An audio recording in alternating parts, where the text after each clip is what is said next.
Hey y'all. Okay, we're take two. We're gonna be having Ryan Jacobs join us, and we're gonna get super nerdy about the men's conference. We're gonna get super nerdy about talking around growth and self intimacy and what it means to like take off all of the layers that we have that are on us when we are working through all of the culture that puts on us. There's like so many masks, there's so many layers of things. So we're gonna start talking about that, and we just had a really quick video chat, which was awesome. I was feeling nervous because I had never met him before, and going through some of these things where I'm trying to do my fight with technology and get better with it. I realized doing this and being nervous about having someone join an Insta Live, I had never met them. So that was cool. We had a little video chat. And so now we're just waiting for Ryan to join. Let's see.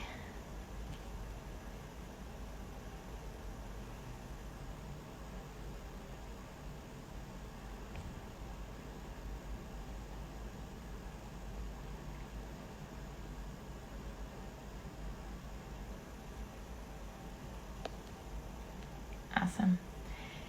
Hey, Ryan. Let's see if this works.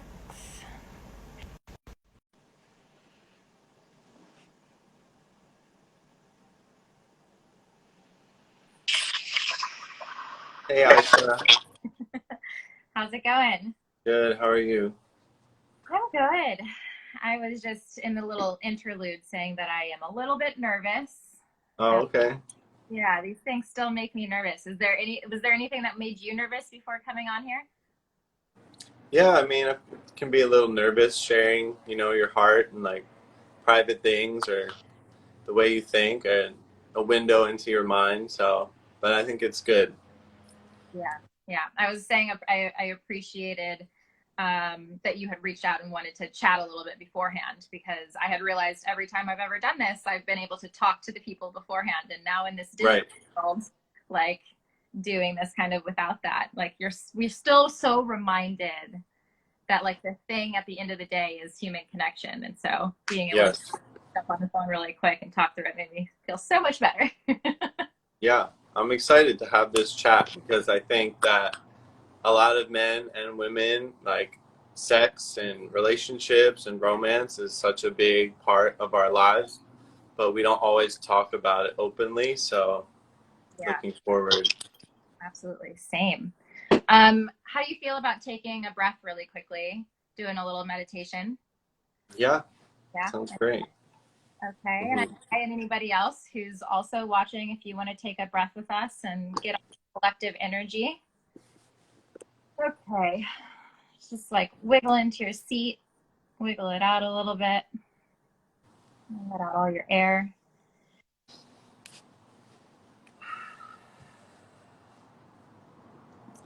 I'm going to take a deep breath in and release.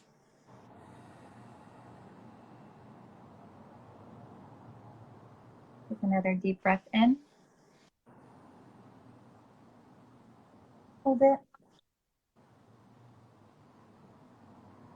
and release.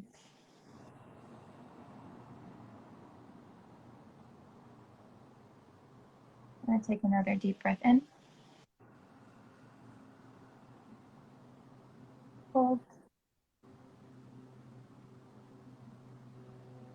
and release.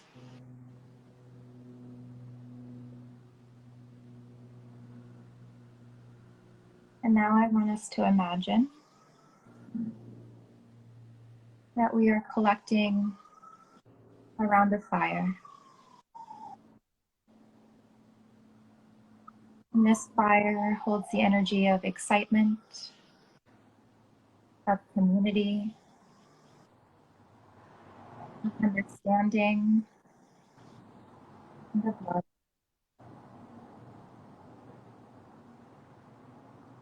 And this fire also holds the ancestral wisdom for which we have permission to speak through with each other today.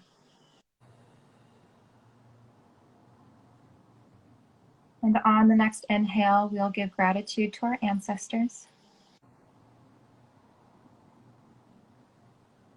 And on the exhale, gratitude to each other.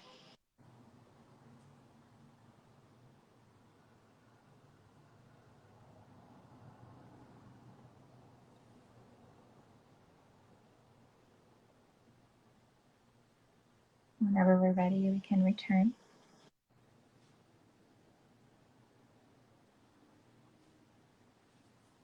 All right, you ready to get into the good stuff? Yeah, that was beautiful. I'm all ready. Let's get to it. Let's do it. So why don't you tell us, A, who you are, tell us what brought you joy today, a healing word, and tell us how old you were when you first watched porn. All right. Well, my name is Ryan Jacobs, and I live in Los Angeles now. I grew up in New Jersey, moved to LA about 11 years ago, started working in tech, and I did my master's at UCLA in finance, started working in tech finance, and then was a CFO or a VP of finance and director of finance for different companies for a while, and then I knew that there was more to life out there somehow. And I had like one of those life shifting moments in my life, and I basically went on a yoga retreat and never came back.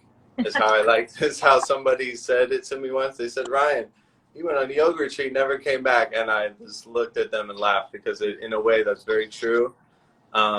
Started getting much deeper into my yoga practice, started teaching. Now I am still a CFO. I still work in venture capital and tech finance. I have another startup as well, and I teach yoga now, travel around the world, teach acro yoga, and I make music. So I've been releasing some music on iTunes, Spotify, Apple Music, that kind of thing, which has been fun. So I definitely see myself as an entrepreneur, as an athlete, and as an artist, and as a yoga teacher. So many different aspects to me. And I also see myself as a man. I've always been proud to be a man, and I think it's fine to be proud of whatever you are, however you see yourself. And I always thought it was great to be, I guess the stereotypical alpha male characteristics was what I always strived for. And so I think some of that, probably porn, played a role. And I remember I started watching porn when I was in high school. And I remember I think I got a projector or something, and I had some of my guy friends over, and we were like watching movie or something on it, and they're like, oh, because I was trying to show them how big the screen was. Another alpha male kind of characteristic. And my friend Jeff, he said, yo, go to this site. And I was like, what? And so I typed it in, like, with everyone around, and I was like, no way. And it was like a whole index of porn videos. And I was like, wow, that was my first memory of like watching porn. Not that we didn't watch, porn together then, or we didn't jerk off or anything together then, but like that was a memory of the first time that I saw porn in a way that like it still exists today on the site, with just like videos after videos. Was when I was high school, probably. Yeah. That was one of the first times? Had you seen like magazines or anything before? Because actually high school, the average age is 9. Oh yeah, I mean I'm sure I'd watched porn before that, but like not in the way that I really was that into it, maybe, you know what I mean? Or like, but I think like you have to let your sex hormones, like, when you start becoming horny all the time, is like yeah, I guess maybe a little bit. Some guys feel that when they're 13, 14. I think for me, that was like 16, 17 kind of thing, or maybe 15. But definitely high school, maybe even middle school. Right. But technology had a lot to do with it too. I mean, like, we're talking about the year 2000. Hmm. So that's what I'm saying. I think when I was like 16 or 17, my friend Jeff, he showed us this site. And Right. it was like the first like porn site I Yeah. had ever We'll seen. have to Yeah. talk about this today versus like when we used to do it on like I don't know how old you are, but like LimeWire and shit. 33 years young. Yeah. Oh, it's Yeah. yeah, it exists today. So then, if you started around high school watching porn, um, Yeah. where is your experience with it today? And Hmm. do you actually, for example, like a question that I often ask is, when was the last time you masturbated without watching porn? And the Mm. answer usually comes back Mm. or like, never. What's your relationship Yeah. with it like today? And when was the last time you masturbated without porn? Yeah. Okay, good question. Well, I just realized that I think even when I was in middle school, my neighbor, this girl who was my neighbor, we would like cut out the magazines of the Victoria's Secret catalog that would be sent to us. And that Victoria's Secret, to me, that was what a woman was. Like divine feminine. I didn't understand, I didn't think in terms of the phrase divine feminine back then, but that was what I think my first exposure to like a woman was like Adriana Lima, Yep, but same. like the 2000, but like the year 2000 Adriana Lima, you Mhm. know, on the Victoria's Secret. And then I would, you know, me and my girlfriend neighbor, she was just a friend at the time, and but we were obviously, there was something about it. We would look at these magazines and be like interested, but I don't think we really understood Yeah. sex. Like we weren't having sex at the time. I think we were like 13 or something like that. So I just wanted to throw that in there. Love That was probably my earliest exposure to like sexual marketing and imagery and that kind of thing. Um, and it's interesting because that makes me, I didn't think of that. And, nobody's ever asked me about that. And now it made me think of that. That's awesome. Porn, yeah, sometimes masturbate to porn, and I've been trying to do it a lot less, and it really works. And I even give myself points where I'll be like, okay, you're not going to ejaculate. Like, like I know that the end goal is to not watch porn at all, but sometimes one of the things I've been saying to my guy friends, I've been like, yo, has you guys ever like started to like masturbate and then like been where like you're almost going to ejaculate, but then you like breathe it up your spine and you squeeze that pelvic floor muscle, and it feels like you're like sending the stem cells and like the life force of your ejaculation like up your spine. And then if you don't ejaculate, then it can be a really powerful power boost. So I realized that that's still something I could do without porn. But yeah, I still catch myself watching porn because it's appealing and it's right there and it's easy, you know what I mean? And so, but one thing I think that people could try as a way to like get off porn is not making the goal ejaculating every time. And then what I found is eventually, then I don't need the porn. And then if I just have a natural erection like throughout the day and I just want to, play with my dick and send the energy around my body, I breathe that energy in. And now I'm not needing porn and I'm not needing the ejaculation. Right. And I'm literally just using it to like almost as a almost as a an awareness thing, because I have like your energy is heightened when you're like sexually aroused. So it's like an opportunity to like now you can really squeeze like those pelvic floor muscles and bring the energy up. And so yeah, Yeah. I but I still once in a while, I mean, I'm trying to cut that habit. I think everything is habitual or whatever.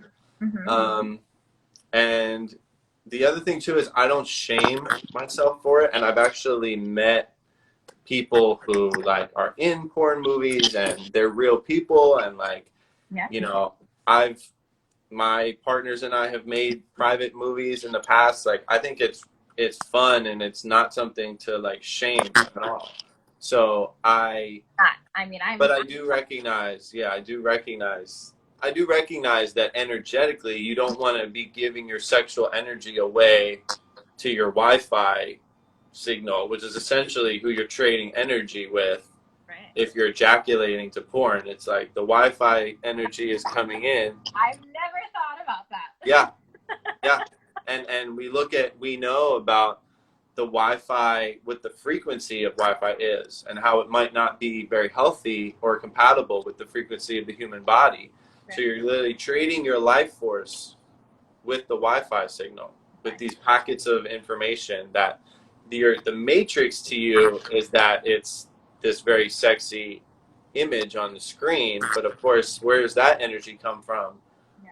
You know, it's the internet. So I mean, I would offer a little bit of a reframe because, like you said, you've met these people who film these movies. Is that you're exchanging the energy with them? To me, it's like it's no different than animals yeah, are innately voyeuristic. yeah, I mean, there's a reason why yeah, things like National Geographic and Animal Planet still include the turtles fucking on the beach. Like, there's a reason yeah, for that, and that's because at the end of the day, we're all still animals and we're attracted to that kind of thing.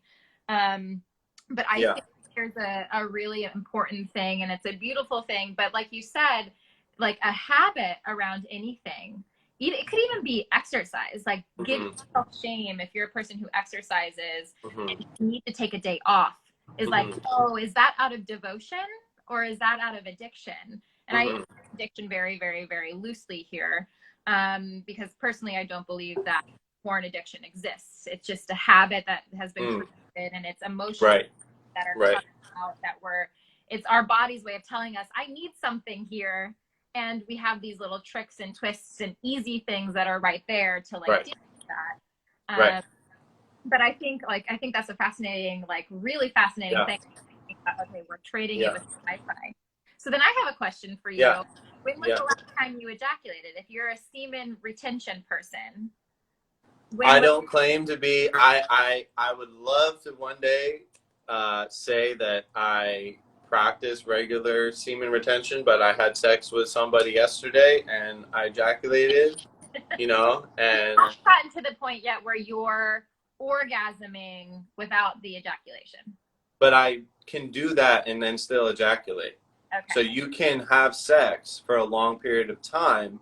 So whereas is like, let's say like the level one guy would have sex for like 5 minutes and then ejaculate. Mm-hmm. Then like the level two guy, he still feels that rush after 5 minutes of that orgasm, but now he's waiting to the second wave to ejaculate. Maybe he goes 10 minutes. Right. What I've practiced is doing a bunch of waves for Mm-hmm. me. So Mm-hmm. like when I have really good sex and I'm really turned on and everything, I can feel that wave a couple times, but I will admit I still give in to wanting that ultimate rush at the end, which is the ejaculation. But now I can have like really good sex for 40 minutes or 30 minutes or something like that. You know what I mean? And where maybe we're not talking about like full on thrusting for 40 minutes straight, but like, you know, going different things, foreplay, different positions, or that kind of thing, or maybe taking a break for a minute and getting a sip of tea or something like that. You know what I mean? But like still being turned on and everything like that. So I think I don't want people to think that semen retention means you can never ejaculate and feel the benefits of it. Okay.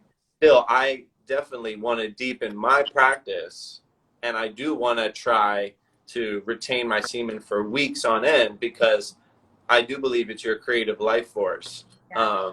You know, and another thing I just thought of I was talking with my friend Jason a couple months ago, and he was saying that ejaculation should be a sign that you accomplished something. So with porn, if it's so easy, you didn't really deserve to ejaculate, because really naturally, in order to ejaculate, you have to, one, find a girl who turns you on, Sure. which, okay, some people get turned on by a lot of people. Some people, you could say they're more picky or whatever, and they don't. The bottom line is you got to find someone who turns you on. Mm-hmm. You have to be healthy enough and have enough energy in you to get aroused. Mm-hmm. You have to agree to have sex. Mm-hmm. You know, you have to have great sex enough that you're both aroused enough that you reach ejaculation. Mm-hmm. And so that's an accomplishment, I think. Like to really have healthy sex with another human being is a certain amount of accomplishment. And then, okay, with that comes, you get this good feeling that you ejaculated. Right. But with porn, you're just giving yourself that false sense that you accomplished something when you really didn't accomplish anything. There's I have a friend. I want you to have a conversation with someone, because you can ejaculate with orgasm, but you can actually orgasm, full body orgasm, without the ejaculation. Mm-hmm. And I've seen it happen, like, on stage. We had someone Yeah. do 36, I think, orgasms in a minute and a half on stage, and we were all like, "Are you okay?" All right. And I also think that like what you're describing sounds like ritual. Like there is a ritual aspect and like a devotion to this energetic exchange that you believe that you're going through. Mm-hmm. And, you know, I totally believe that that can be done with pornography as well. Like what I teach is how to practice conversion through watching pornography. And the different exercises that I use and I teach people, which is how to like sit with seeing people on screen in their pleasure, in their joy, and then conjuring your pleasure, your joy from either imagining an experience that you had in which you were in your pleasure.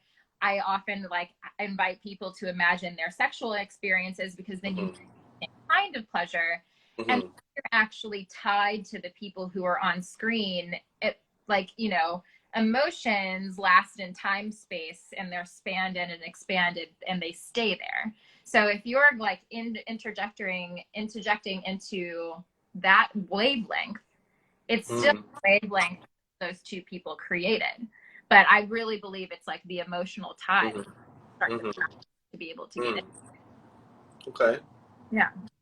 Yeah. I mean, there's a lot, you know, there's many more people too than just the actors, right? As well. So that's why I think a little bit more in terms of, as a tech guy, I'm looking at it in terms of like the tech platform and like the advertisers have your, because you're seeing ads on the side and everything like that. And like, that's an energetic thing. So now all of a sudden, like, you're highly aroused. You're in this, like, you're masturbating or whatever. And like, you're kind of being exposed to like an ad at the same. I feel like that never would happen in like natural human, you know, history before. Like, there's no way that you're like, there's that much exposure of different brands and ads and messages and all these things. So I think of it that way as well. Yeah. Yeah, absolutely. That's a really good way to look at it, is like whoever is on your screen, you're also inviting into your bedroom. And also after ejaculation or after coming or after orgasming is the most malleable that our brain is. We have the highest amount of what we call the cuddle hormones. Yeah. And that's why it's like the most important time to have conversations with because you're the most open and susceptible. But if you're watching something that's, you know, on the computer, it could be all kinds of things that are interesting. Right. I agree. I will say another thing too is you become clear, because if you're so horny and focused on ejaculating, that can cloud your judgment, right? So there's like the joke about, you know, men after they ejaculate, they become clear-headed, and now all of a sudden they have a different assessment of the situation or whatever it is. You know what I mean? Like, that's a real thing. You know, that's a real thing that I've experienced myself. Like, let's say I have a bunch of things to do during the day. As if I find myself getting distracted and masturbating or something, if I ejaculate, it's almost like 30 seconds after I ejaculate, I'm like, okay, like get yourself together. Like, what are you, let's go back to your to-do list and like start knocking out things to do. Mm-hmm. You know what I mean? Because you have this moment of like clarity afterwards. So it's a, like you're saying, it's a very interesting time. Yeah. That the period, not just of sex and ejaculation, but like that little window afterwards. Um, really good reflection, some really deep reflections happen then, because it's a moment for you to reflect on, where am I spending my creative sexual energy? Where am I spending my life force energy? Yeah, absolutely. Well, speaking of one of the things that came out of my creative life force energy, is the conference that you're going to be at next Thursday, on the 16th. And you'll be talking about some of this stuff, but I'm curious to hear, like, what was it that excited you to be a part of this sexual health wellness for men conference? And what drew you to it?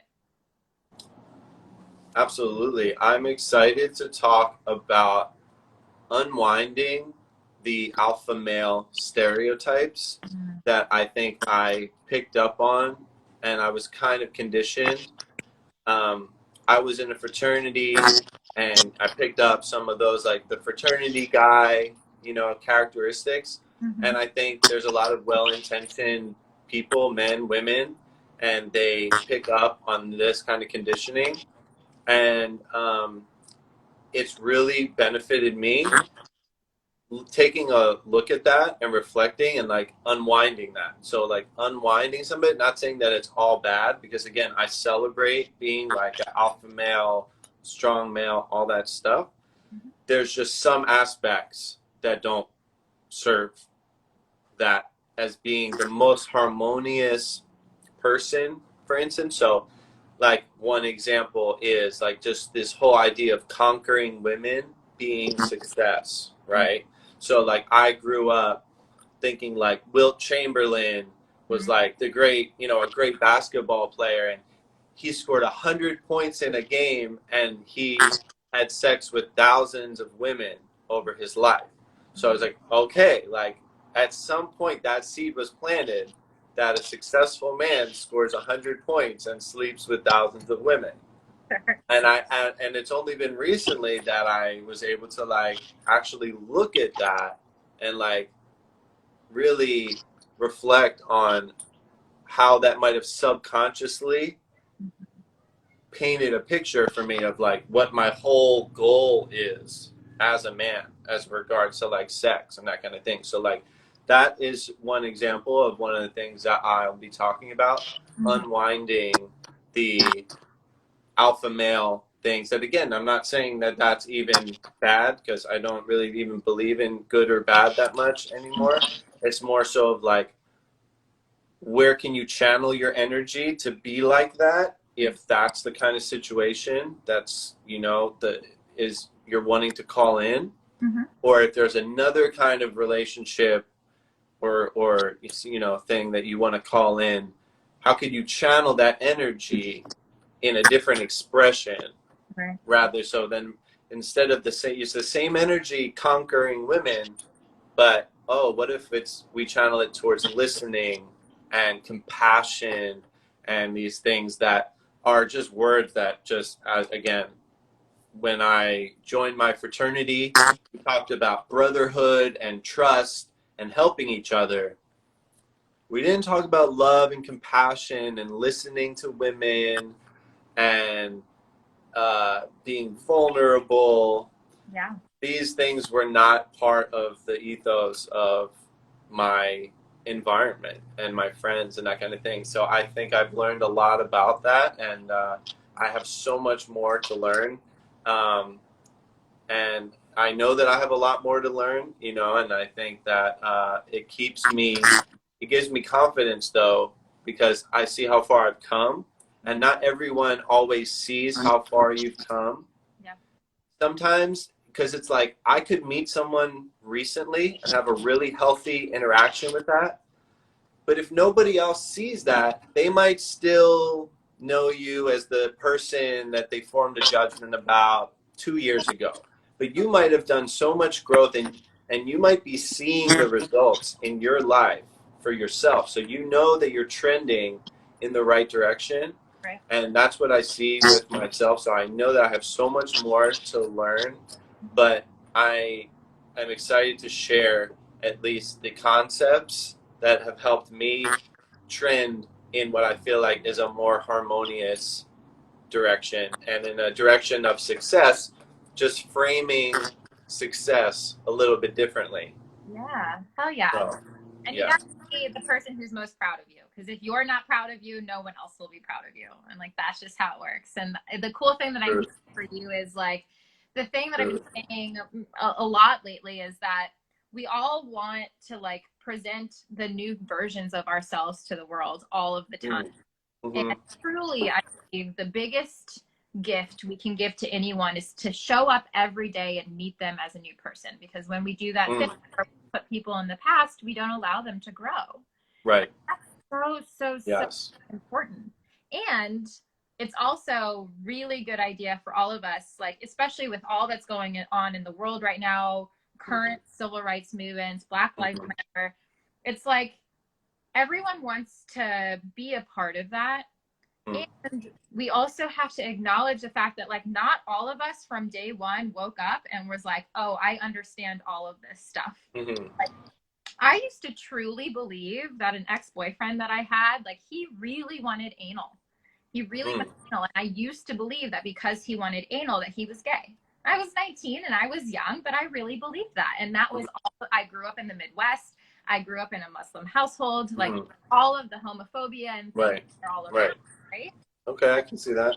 No one talks about that. So I really appreciate you like being honest about where you came from and your journey and sharing that with people, because that's really important. It's really important. So we are so excited to have you next Thursday. We cannot wait to talk more about this. And before we jump off today, I guess is there one thing maybe that you would suggest to people either about their growth or about one of their habits that they have that you just want to give a little tidbit? Yeah, a great question. You know, what comes to mind is forgiveness and like forgiving yourself, right? So you talked about showing up as a new person every day. And I think the way to do that is to forgive yourself so that you can like just show up all your lessons learned and be like, you know what? I'm not going to see myself today as the person who has to suffer still from a mistake that I admit to myself that I made. Yeah. We can feel that pain still. We can still learn that lesson from the past without the suffering, right? The pain is inevitable. The suffering is optional.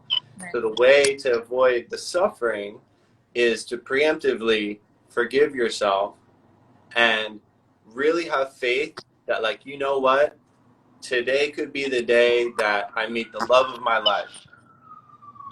Yeah. Or today could be the day that I meet the next person or have the next job opportunity or whatever it is, because you have to have that hope and that faith, and then you combine that hope and that optimism with the forgiveness. And if somebody asks you, like, if they hire you for a job, you can tell them about the mistakes that you've made. Yeah. And they'll see that, you know what? Yeah, okay, you made that mistake. And at least you have the awareness and the self-awareness, because it's almost that person is more trustworthy than somebody who like doesn't have that insight that they made a mistake or like won't cough it up that they made a mistake. So like, I think you can give yourself that trustworthiness. So like start to trust yourself by being like, okay, I trust myself. I made a mistake. I have this forgiveness. I also have hope, and I put it all together. And that's what makes growth exciting for me is when somebody gives me feedback about one of my blind spots, it might be a hard pill to swallow, but I start to look at it as, oh wow, an opportunity for me to grow and get better. Not, oh my God, this person pointed out something and now I'm not going to be able to forgive myself because I realize that they're right. You know what I mean? And that kind of thing. So forgiveness, hope, showing up for right now and for the future. And just energetically, I think that that makes all the difference as far as loving the self-growth. You know, you need that forgiveness and that hope and that self-awareness. You put it all together, and that's what really helps you grow and be motivated to go down a path of self-growth and self-love. Oh yeah. Thank you Yeah. so much for that, Ryan. Before we go, can I ask what's your sign? My sun sign is Taurus. Okay. Yeah. And do you know your rising and your moon? Yeah, my rising is Leo and my moon is also Taurus. So I have a lot of grounded energy, a lot. So that's makes I kind of think of like my finance career is like the groundedness that's always been like my deep roots. Okay. But when people meet me as a yoga teacher or whatever, they're like, "Oh, I can see the Leo in you," Yeah. you know. But it's definitely supported by a lot of moon Taurus as well as my son Taurus. I'm very logical the way I think of things and very passionate, very fiery. So I do believe in astrology. My friend Deborah Silverman is an incredibly intelligent astrologist, and she gave me a download that kind of really I blew can't. my mind, and yeah, it made me really feel like there's a sense of knowing rather than just a sense of believing. Sure. Sure. Yeah. Awesome. Well, thank you for sharing that. Yeah. How about you? What's your sign? So I am a Sun Sag. Um, Okay. I was born in Missouri, and we don't put our birth time on birth. Oh, okay. And my Dang. don't know. My mom's like, I don't know. We were hungry, maybe dinner. Like, bitch, you were in the hospital for 36 hours. Weren't you hungry the whole time? Like, that doesn't make any sense. And then I'm a Leo moon. Okay. Yes, that makes a lot of All sense. right. The self knowledge and the self containment is like Is what. that yeah? And what expresses that in you? How does that Uh, express itself? how does that express itself? I think that expresses itself both from Sagittarius point of view and Leo moon, of like really believing that our freedom comes from knowing ourselves. Hmm. And that the best thing that we can actually do is like truly take care of it. Yes. And that when we do that, then we give everyone the freedom to do that with themselves. And Mhm. like boundaries being very important and autonomy being very important. And then the Sagittarius comes in of like just always seeking knowledge and being a forever traveler. So All right.